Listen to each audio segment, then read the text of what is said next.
I've been working as a UX designer for many years, and now I'm lead designer at Tricentis.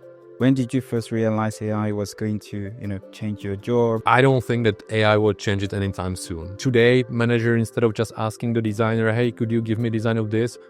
He can build a prompt and send it and he gets it. So I think UX will be more about, the research, validation and measuring and tracking. Everything is running so fast that everyone will say it's easy to say fail fast. But, sometimes you want to see those tiny failures and not the big ones. And if you are wrong, it's fine. It's fine and it's part of the process. Again, take it as a lesson. Fail fast, ideally. That's very common motto. But that's how it is. That's the UX process. You try to learn, build something, test it, measure it, and if you're gonna fail, you're gonna fail. So, who are you and what do you do? Oh, hey, Dami. So, I'm Bronislav Ryba, which means fish in English. Easy to remember. And I've been working as a UX designer for many years. And now I'm lead designer at Tricentis. Okay. And the company we just built our software for testing. And how did you get into design? Because right now you're the lead UX designer. Yeah, it's been an interesting journey. I started, it's just being interested by any design and drawing and designing whatever different stuff. And I just started to be interested into these specifically UX design during my studies. At the time, no one knew what the UX means. But also at the university, I had couple different subjects where we started building UIs and building user experience. And then it was that sounds like a nice combination of, analytical skills and design skills. So I was let's try. So I'm located in Brno. And here in Brno, there was one company opening associate position many years back. So I applied and from that time, I'm just slowly getting to be kind of experienced designer, but I'm still I don't feel that I have knowledge to just say I'm expert, but after the time you just got to position of the lead designer. Okay. And your role every day, I suppose you have, contact with AI. Yeah. I know these things, which leads me to the next question, which is, when did you first realize AI was going to, change your job? And also, when was that moment, or what was the moment? I think it applies to most of those environments. There was no significant moment or one moment. But I think that the change obviously happened couple months and years back when those smart and big models started to be a thing. That's the time where many different companies and many different environments starting to exploring and experimenting with these kind of technologies.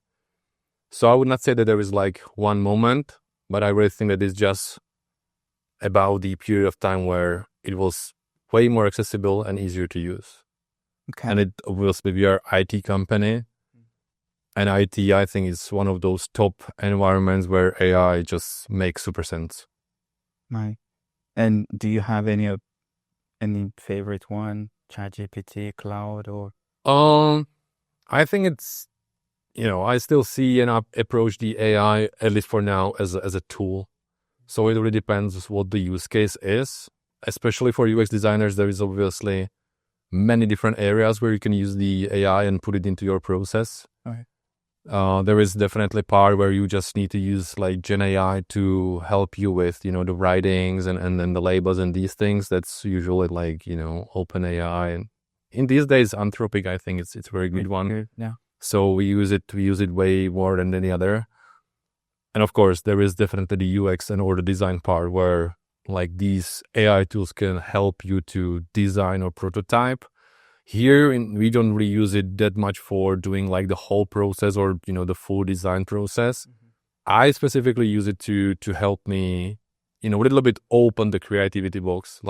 It's, as I mentioned, I still approach it as a tool and you still need to know what you want to achieve. So that's the most important. If you know what do you want to achieve, it's way easier to define, the prompt, and you will get some meaningful outcome. You should not rely on the AI and say, give me this or that. It long term, it won't work. And Right. what's also very, very challenging, and that's a very common thing, it still hallucinates. So you still need to be careful about what it provides. Mm-hmm. If you go to design, usually many tools will just give you at some point very similar results. Mm-hmm. And these results are still just one of those inputs. And you should still validate, and you should still take it as a like a resource or asset. You still need to shape to make it work. So still on the AI topic, one next question which I have is, what's the thing you've done recently that you used AI, and is there a situation where you refused to, or there was a line that you had to draw back on the whole? It also really matters on how much you have the AI already embedded in your process. Since we are in the phase of still kind of exploring and experimenting, we don't really have it like hard-coded on or sticked in our processes. So I'm still in the phase of I can play around and see how it helps. So recently we had like UX task where we just wanted to build something new. And if I wanted to just get all those inputs to be able to design anything, I knew that it will take so much time. So it was made easier to just take those inputs from your manager, from your colleagues, somehow shape them, phrase them, and try to use the AI to generate some first initial ideas. Okay. And that's what we took. And it opened another a lot of like space to open discussions. You already have something visual to validate. So this process, it's something what can really be speeded up by using these tools. Okay. Is there any of those tools you would like to, mention to the audience that are watching? Yeah, definitely. Like there is, for design part, everyone knows most likely Lovable. That's very common one. And I also try to combine, because our primary design tool is Figma today. Mm-hmm. And Figma also improved a lot. So I usually experiment with these two mostly.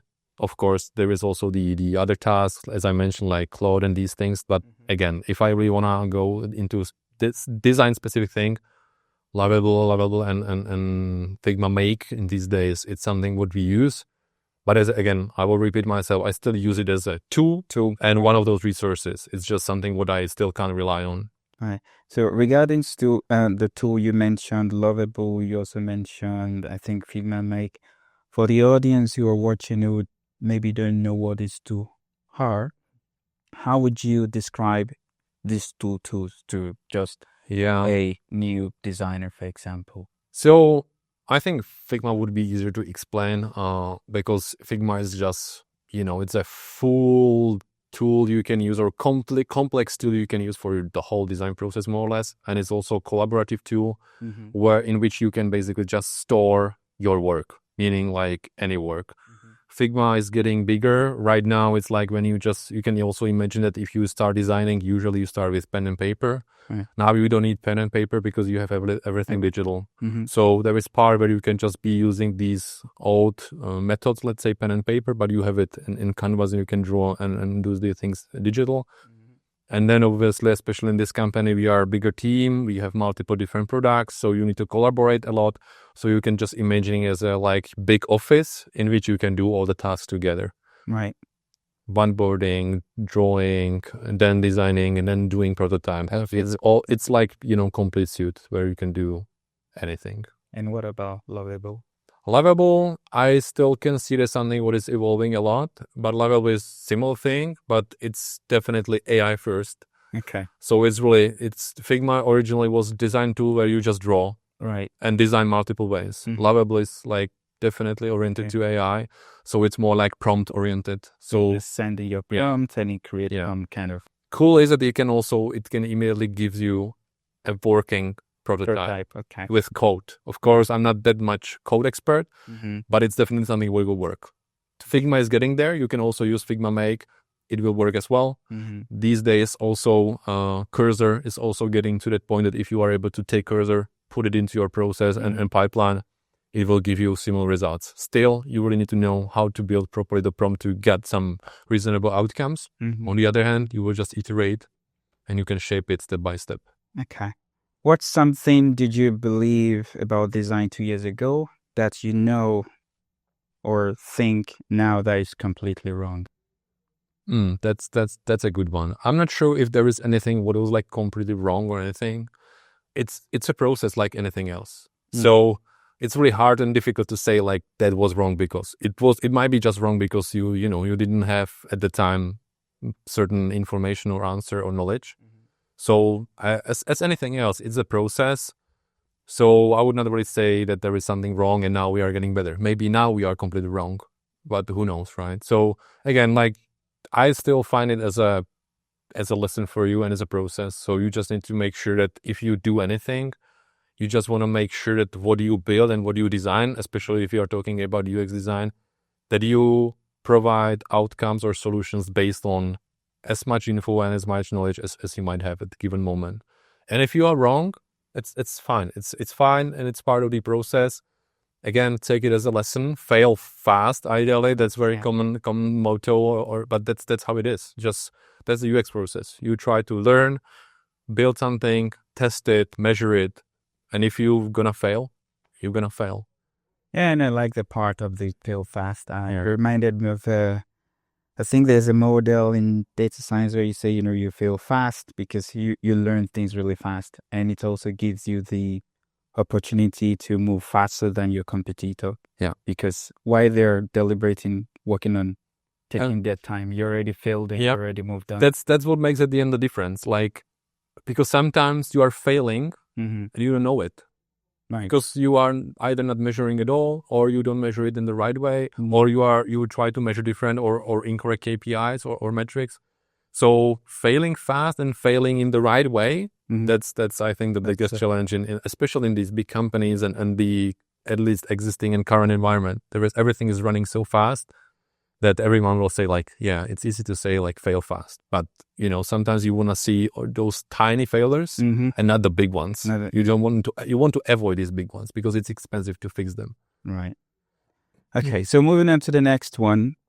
So what keeps you up at night about where design is heading? I think this is a very, even looking at it, I think it's a very interesting and difficult question, but I'll let you. Else, I just feel that everything is running so fast that I just can't catch it, and I'm starting to get to the point that it's not that you don't care, but you just accept that you just can't watch and follow everything. And that's exactly what's happening here. Like, we know that we are big companies, so be up to date with anything and basically watch everything and follow everyone. It's just no way you can't do that. So you just need to somehow accept that, yeah, sometimes you will not be the first one or you will not be in the first line. Right. You will be second, maybe third, maybe fifth.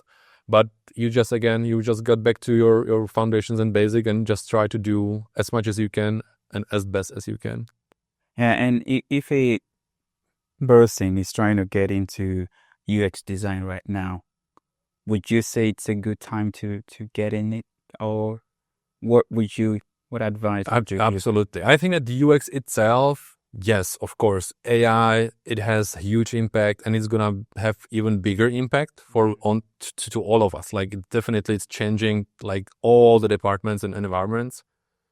But UX specifically, yeah, maybe we will stop designing, maybe we will stop drawing, but we will still be in the phase of doing the UX, which means got the info, transfer the info, sending to get the right outcomes. And of course, UX, especially in these big companies, big and important part of a UX team is that you are building bridges between these teams and the departments. So yeah, if anyone just like to talk to people and just try to analyze things and how it works and how it can be better, I don't think that AI will change it anytime soon. Maybe what can also happen, and that's quite a very common thing we can hear, that different roles will be somehow blending together. Now, especially in these companies, there's usually someone like PM or manager in general. Then there could be like marketing, there could be designer, there could be researcher. Right. These most likely will somehow be combined. Yeah, because today, manager, instead of just asking the designer, hey, could you give me design of this? He can build a prompt and send it and he got it. So I think UX will be more about, the research, validation and measuring and tracking. So yeah, maybe it will do it this way. But again, like, I think UX, it's the part of the this like role in these companies in IT world, I don't think it will disappear anytime soon. It will definitely evolve and change a little bit, but it will take some time. Mm-hmm. Let's also see how the whole AI world will evolve, because who knows? But I would definitely encourage to anyone to start doing UX, because I think it's very exciting, especially if you really just like those, interactions, not only between like software and applications, but also between different people with different roles. That's super cool about it. Okay, so interesting. So imagine there's an audience watching. What advice would you give them to get into, being a UX designer? What would be that thing you would tell somebody, like, okay, do this or do that? I think it can be applied to like any role. Just if you are interested into it and you have just any like passion, just follow it and just try to do something what is presentable. Right. Something what we can see very often when we do interviews, either like junior position or senior ones. Still very common thing is that people just can't properly sell themselves. Meaning like UX specifically, if you just want to attend like any interviews, usually we just want to see how you think and how you approach different challenges and issues, and how you are able to get from maybe very vague question and task to some meaningful and reasonable solution. The more experienced you are, obviously those tasks are more sophisticated, but all these has common things. Right. You just need to be confident enough. You need to be able to understand what basically we are asking for, but you also need to be humble a little bit, because that's also something what we can see these days, that a lot of people think that they are, the champions already, but they are still juniors. Right. So you need to know how you should approach yourself and how you should be, showing and kind of explaining yourself and your skills, if there are any. If there are no skills and no experience and no like task behind you, still fine. You can just, try to attend like or apply to any e-course. There could be like any task online. There's a bunch of very good platforms, and you can just start doing your homework and you can present the homework. That's completely fine. Okay.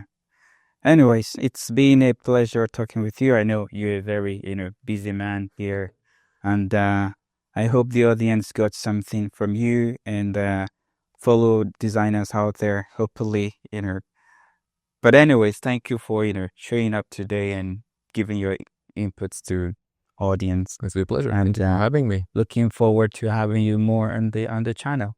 Oh, wow. Okay.